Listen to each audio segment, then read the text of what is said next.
just yesterday, about 2 days ago anyway, we've been having this security report that some people were planning to come and burn the local government here, the local government secretariat. I asked my men to follow up and play along with the situation after analyzing the reports. So yesterday night, they told me that some people had gathered to effect the action to burn down the local government. And as a matter of fact, some of them were hiding in the bush, making calls and all that, arranging how things will be done and assembling their materials. So I personally drove to the place. That was around 8 o'clock in the night. I drove to the local government to find things out myself because I didn't want hearsay. So when I read there, I saw that it was real. So I came back and asked my commanders to mobilize our men, which they did. So we stormed the local government. When I went the second time, I met the local government chairman who came there because maybe he had the information too. I didn't even know he was a chairman because I've not seen him before. So I asked my men to take over the local government and to make sure that nobody came into that place, not to talk of burning the local government. So I left. That's not why I called this. I want to give this report. I want to do this video. I was just going through the internet last night. I saw that my friend, Governor Uwazuruike, did a state broadcast where he reinforced the classification of IPOB as a terrorist group. I'm in support of Uwazuruike in this. That's a good thing Uwazuruike did. And I'm asking the Southeast governors to also reinforce the classification of IPOB as a terrorist group. The other day I was speaking with the World IPOB Congress, Europe, and I told them that if someone says it's not a terrorist group, and they are killing people, asking people to kill soldiers, kill policemen, burn houses, kill the leader of Ohaneze Ndibo, and all that. What are you then? If you say you are not a terrorist organization, what are you? You tell us what you are. So they have shown, IPOB has shown that they are a terrorist group. And they should be dealt with as a terrorist group. If IPOB is fighting for Biafra, I should be the happiest for it because they are helping in facilitating the realization of Biafra. Not many people knew how Nnamdi Kanu came into the picture. Not many people knew that Nnamdi Kanu was picked up by me in 2009. Not many people knew that I went to London and opened Radio Biafra London. Not many people knew at what stage the DSS, then was SSS, came in and snatched Nnamdi Kanu from me. Nnamdi Kanu was not the first people the SSS or DSS, whatever, assigned or took away from me to do a yeoman job for them.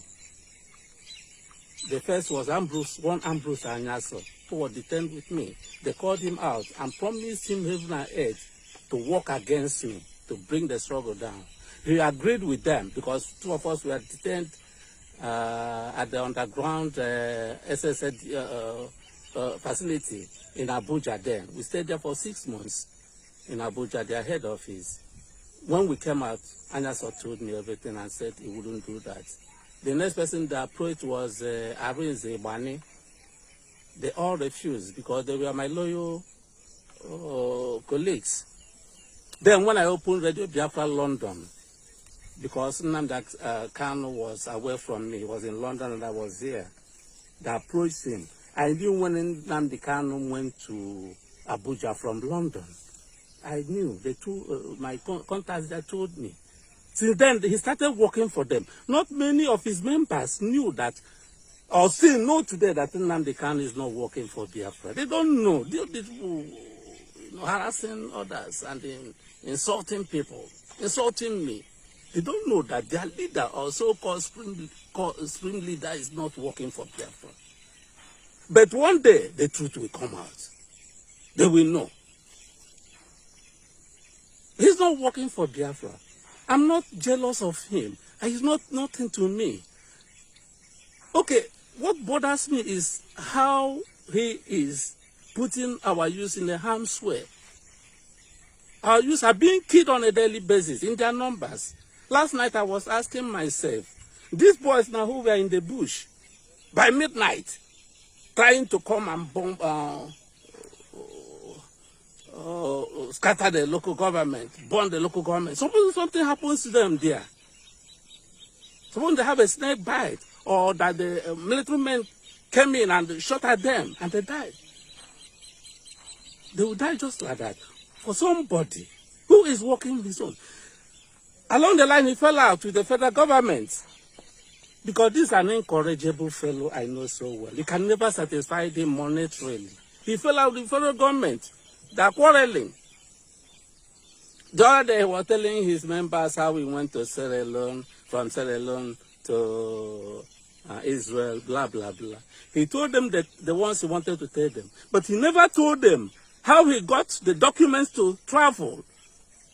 Because the judge told us that she had her documents, Nigerian passport and the British passport. At what stage were those passports given to him?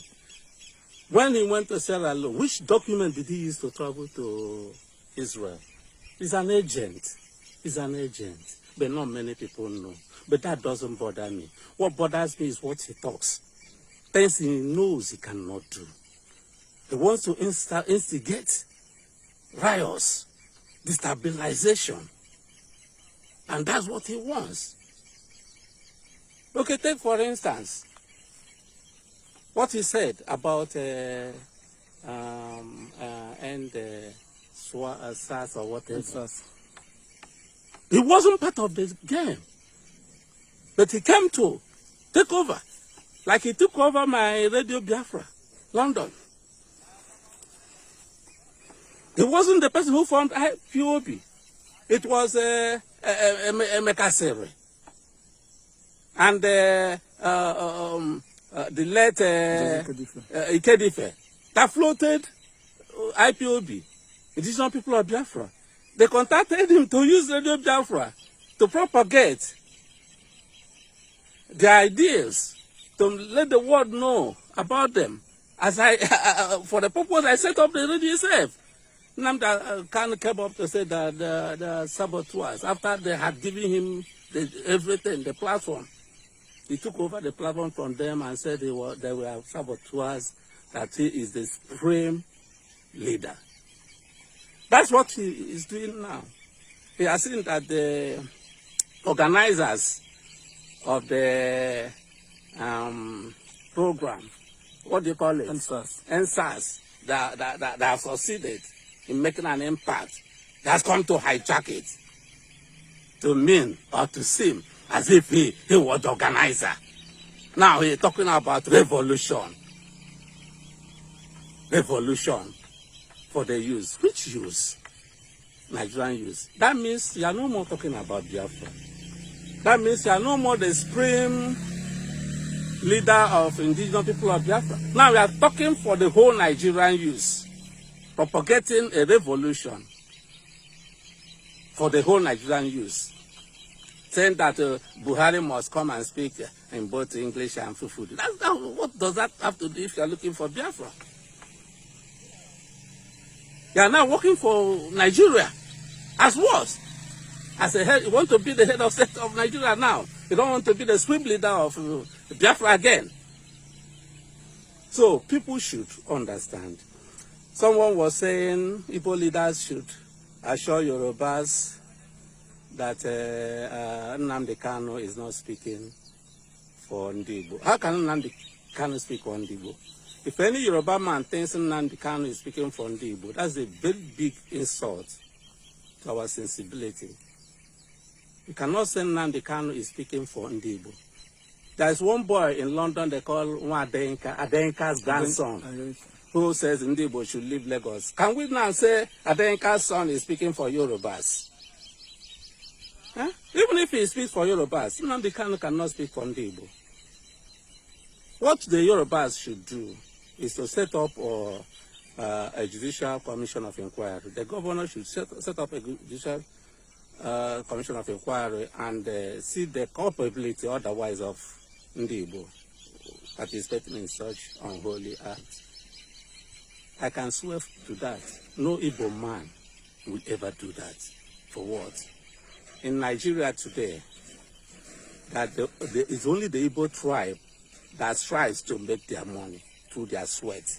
Other tribes use government to make their money. So we strive, suffer to make our money, to make our daily living. We can never try to destroy another person's property because we know how we suffer to make money, to invest. Even like an Igbo man by the roadside is selling his wares. He has no time. He cannot abandon his wares to enter Oba's palace or to go burn somebody's property. So you do the inquiry and find out if it is true that Ndigbo took part in such dastardly acts. The man who is speaking in London, you look at him very well and see if he's making any sense. The way he was talking, you have the clips of his videos, and you think and reason whether that is how a reasonable man talks or somebody whose brain is intact. I have on a very good record and information that his senior brother, immediate senior brother, died of madness. Go to his Afaruku and find out whether it is true. And he is aware of all these speculations. He has not denied it. As a leader of an organization, I have my cells everywhere in Igbo land. Any information I want, I have it within seconds. His senior brother, the senior brother of Nnamdi Kanu, immediate senior brother, died of madness. Died of madness. Clinically. Then look at how he reasons, how he talks on the radio. Put it together and see whether it is the handwork or the reasoning of a normal human being. For someone to say such a character can be the spokesperson of Ndigbo. I made the appointment by mistake. I appointed him the director of Radio Biafra by mistake. If anybody should write about Nnamdi Kanu today, I should be the person because I appointed him. I made him what he is today. So it is very important that the governors of the Southeast straighten the classification of IPOB as a terrorist organization and stop all the activities in Igbo land as Nelson Wike has started. And the Yoruba people, why I'm doing this video in English, is for the Yoruba people to know that somebody as low as Nnamdi Kanu cannot speak on the Igbo. As what now? How can he speak for our people? It's an insult to say that. I've told many of my friends from the Yoruba land that he cannot speak for us. And of course, we have heard Ohanes Ndigbo say he cannot speak for us. And that stands. Thank you very much.